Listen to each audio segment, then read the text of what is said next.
Здраво, деца! Слушнете го денешниот возбудлив расказ. Конечно дојде распустот. Јове долго го чекаше тоа.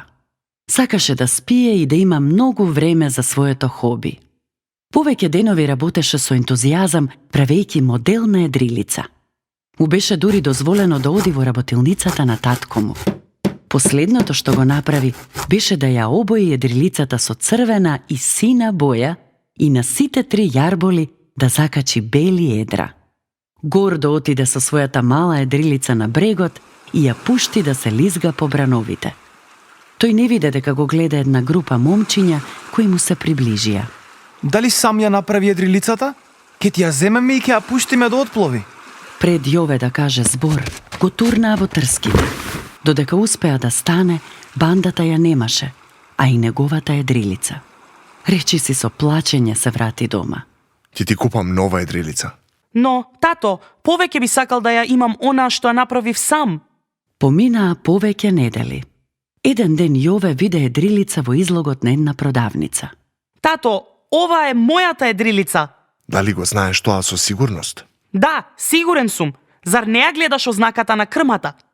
Јове со трчање влезе во продавницата и се обрати на продавачката. Ова едрилица не е ваша, ми припаѓа мене. Таткото на Јове ја објасни се на зачудената жена. Кога заврши, таа рече: Ја купив едрилицата од една група момчиња. Ке направиме договор.